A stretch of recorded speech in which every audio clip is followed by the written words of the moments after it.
새벽 기도에 나오신 성도님들을 주님의 이름으로 환영합니다. 우리 다 함께 샘물의 기도로 하나님 앞에 기도 올려드리도록 하겠습니다. 마음과 샘물의 기도를 하나님께 드리겠습니다. 먼저 우리의 믿음을 고백합니다. 복 있는 사람은 악인들의 꾀를 따르지 아니하며 죄인들의 길에 서지 아니하며 오만한 자들의 자리에 앉지 아니하고. 아멘. 하나님 아버지, 우리의 삶이 복 있는 삶이 되길 소망합니다. 우리의 마음과 행동을 지켜주셔서 악한 것을 사랑하거나 가까이 하지 않게 하옵소서. 오직 하나님만을 사랑하고 하나님께만 소망을 두어 하늘로부터 내려오는 신령한 복들을 누리는 은혜가 있게 하옵소서. 예배와 교회를 위해 기도합니다. 오직 여호와의 율법을 즐거워하여 그의 율법을 주야로 묵상하는도다. 아멘. 하나님 아버지, 샘물의 예배가 복 있는 예배가 되길 소망합니다. 모든 성도들이 예배 가운데 임재하실 하나님과 선포될 말씀을 사모하게 하시고 그 말씀의 기쁨과 감사함으로 반응하게 하옵소서. 그리하여 교회가 말씀 위에 든든히 서게 하시고 말씀으로 세상을 변화시키는 믿음의 공동체가 되게 하옵소서. 목장을 위해 기도합니다. 그는 시냇가에 심은 나무가 철을 따라 열매를 맺으며 그 잎사귀가 마르지 아니함 같으니 그가 하는 모든 일이 다 형통하리로다. 아멘. 하나님 아버지, 샘물의 목장들이 시냇가에 심은 나무와 같기를 소망합니다. 하나님께만 뿌리를 내리는 목장들이 되게 하시고 하나님이 공급하시는 은혜로 사람을 남기는 열매를 맺게 하옵소서. 코로나로 인해 어려움을 겪는 목장을 위로하시고 다시 일어날 수 있는 힘과 용기를 허락하여 주옵소서. 다음 세대를 위해 기도합니다. 악인들은 그렇지 아니하며 오직 바람에 나는 겨와 같도다. 그러므로 악인들은 심판을 견디지 못하며 죄인들이 의인들의 모임에 들지 못하리로다. 아멘. 하나님 아버지, 우리의 자녀들이 복 있는 사람 되길 소망합니다. 악한 길로 가지 않게 하시고 오직 하나님의 편에 서서 주의 말씀과 교훈으로 양육되게 하옵소서. 지혜와 지식을 더하여 주셔서 맡겨진 학업을 잘 감당케 하시고 하나님께서 주신 비전을 향해 달려가는 믿음의 세대들이 되게 하옵소서. 나라와 선교사님을 위해 기도합니다. 무릇 의인들의 길은 여호와께서 인정하시나 악인들의 길은 망하리로다. 아멘. 하나님 아버지, 이 나라 가운데 하나님의 복을 부어 주옵소서.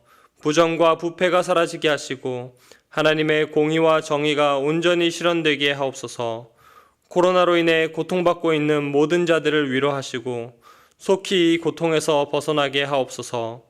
주의 복음을 위해 헌신하는 미자립 교회 목회자들과 선교사님들에게 때를 따라 돕는 은혜를 더하여 주셔서 맡겨진 사명에 충성할 수 있게 하옵소서.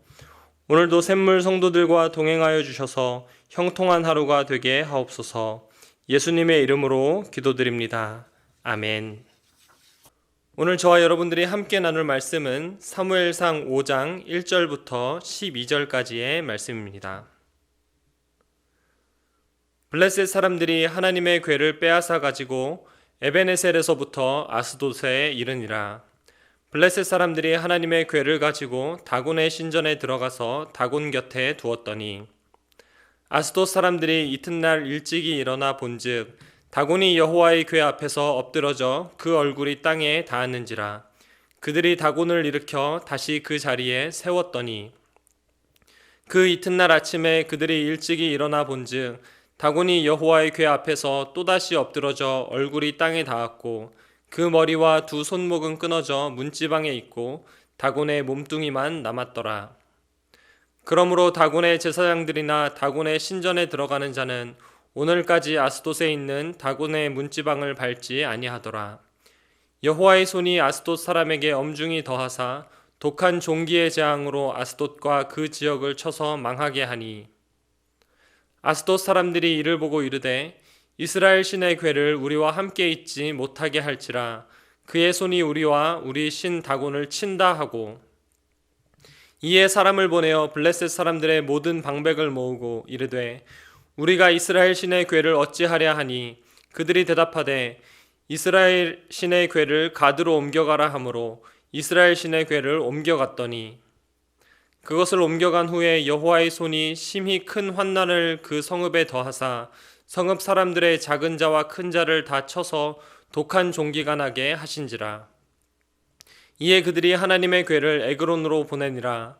하나님의 궤가 에그론에 이른즉 에그론 사람이 부르짖어 이르되 그들이 이스라엘 신의 궤를 우리에게로 가져다가 우리와 우리 백성을 죽이려 한다 하고, 이에 사람을 보내어 블레셋 모든 방백을 모으고 이르되 이스라엘 신의 궤를 보내어 그 있던 곳으로 돌아가게 하고 우리와 우리 백성이 죽임당함을 면하게 하자 하니, 이는 온 성읍이 사망의 환난을 당함이라.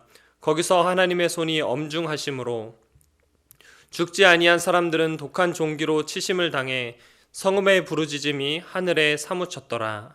아멘. 오늘의 말씀은 블레셋에 임한 재앙입니다. 이스라엘 백성들이 하나님의 법궤를 빼앗기는 것으로 오늘 말씀이 시작되고 있습니다. 오늘 본문 1절을 보시면 블레셋 사람들이 하나님의 궤를 빼앗아 가지고 이렇게 시작하고 있습니다.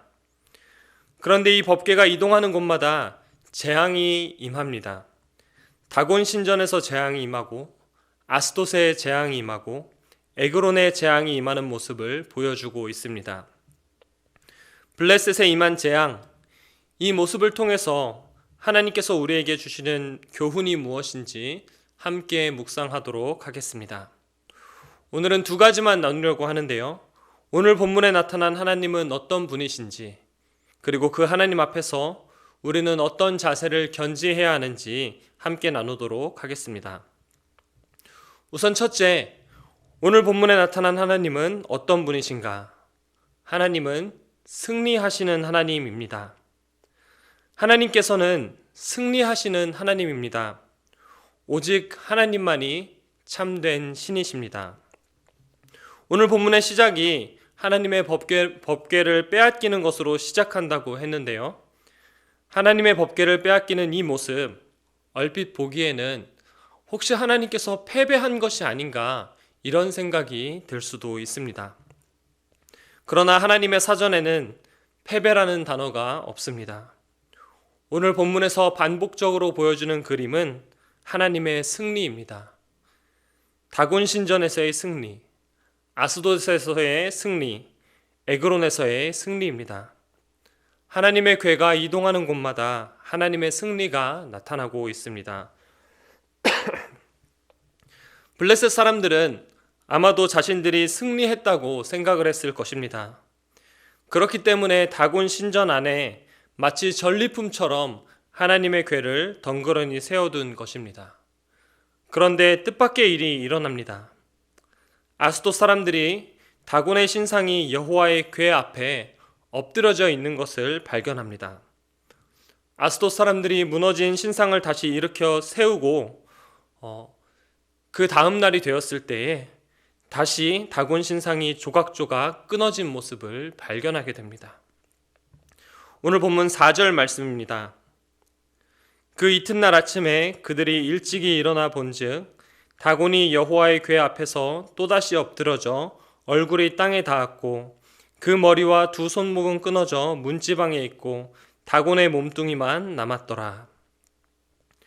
블레셋의 신 다곤은 아무것도 아니고 오직 여호와 하나님만이 참 하나님이심을 보여주는 것입니다.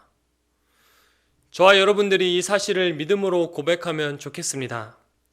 오직 여호와 하나님만이 참 하나님이시다. 승리는 하나님께 속했다. 아멘. 오늘 본문에서 하나님께서 블레셋을 어떻게 심판하시는지를 살펴보면 출애굽 사건이 떠오릅니다. 오늘 본문에 일어난 사건과 출애굽 사건이 묘하게 닮아 있는 것을 발견할 수가 있습니다. 10가지 재앙을 통해서 애굽의 신을 무기력하게 만드신 하나님께서 블레셋의 신 다곤을 조각조각 네모로 무기력하게 만드십니다. 애굽 백성들에게 10가지 재앙을 내리셨던 것처럼 블레셋 사람들에게 독종의 재앙을 내리십니다. 그 하나님의 승리 앞에서 이스라엘 백성들이 한 것은 아무것도 없습니다. 단지 법궤만 그 땅에 있었을 뿐인데 하나님께서 자신의 영광을 드러내십니다. 출애굽 당시에 이스라엘 백성들에게 울려 퍼졌던 소리가 오늘 블레셋 가운데 승리하시는 하나님을 보면서 이스라엘 백성들에게 다시금 울려 퍼지는 것 같습니다. 너희는 두려워하지 말고 가만히 서서 여호와께서 오늘 너희를 위하여 행하시는 구원을 보라. 여호와께서 너희를 위하여 싸우시리니 너희는 가만히 있을지니라. 아멘.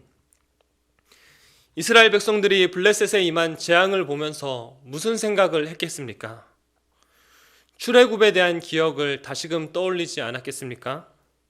여호와의 구원, 여호와의 승리를 떠올렸을 것입니다. 우리 하나님은 승리하시는 하나님입니다. 저와 여러분들이 오늘 하루 승리하시는 하나님을 꼭 붙잡기를 우리 주님의 이름으로 축복합니다. 아멘. 그렇다면 승리하시는 하나님 앞에서 우리의 자세는 어떠해야 하는가? 두 번째로 말씀 앞에 순종하라입니다. 오늘 본문이 하나님의 법궤를 빼앗기는 것으로부터 시작한다고 말씀드렸는데요. 하나님의 법궤를 빼앗긴 이유를 생각해 보면 하나님께서 패배자이기 때문에 법궤를 빼앗긴 것이 아닙니다. 하나님은 승리하시는 하나님이시죠. 그런데 왜 법궤를 빼앗겼는가? 바로 성소가 부패하고 이스라엘 백성들이 영적으로 도덕적으로 타락했기 때문입니다. 이스라엘 백성들의 죄 때문에 그에 대한 심판의 일환으로 하나님께서 자신의 법궤를 블레셋 사람들에게 내어주셨다는 것입니다. 오늘 본문에서 하나님의 궤라고 표현을 하고 있는데요. 이 궤의 다른 이름은 언약궤입니다. 법궤 자체가 승리를 가져오는 것이 아닙니다. 법궤가 이동하면 승리가 자동적으로 따라오는 것이 아니라 하나님께서는 언약의 말씀에 순종하는 자들과 함께 하시고 언약의 말씀에 순종하는 자들에게 승리를 가져다 주는 것입니다. 이스라엘 백성들이 언약궤 앞에서 취해야 될 행동은 그저 법궤를 가지고 전쟁터로 나가면 되는 것이 아니라 그런 미신적인 생각을 가지는 것이 아니라 언약의 말씀 앞에서 순종하지 않았던 자신들의 모습을 되돌아봐야 한다는 것입니다. 실제로 여호수아 시대에 이스라엘 백성들은 그렇게 했습니다. 아이성 전투에서 패배했을 때 법궤를 들고 아이성으로 나아가는 것이 아니라 오히려 법궤 앞에서 옷을 찢고 땅에 엎드려 머리에 티끌을 뒤집어 썼습니다. 그리고 하나님 앞에 부르짖습니다. 주의 크신 이름을 위하여 어떻게 하시려 하나이까? 성도가 빛을 발하지 못할 때 하나님의 영광은 가리어집니다. 에스겔 시대 유다 백성들이 예루살렘 성전에서 이방 사람들의 가증한 종교 행위를 행할 때 여호와의 영광이 성전을 떠나는 사태가 벌어졌습니다. 엘리 시대의 성소가 불의로 더럽혀졌을 때 하나님께서는 법궤를 이방인의 손에 내어주고 자기 백성과의 관계를 단절시키셨습니다.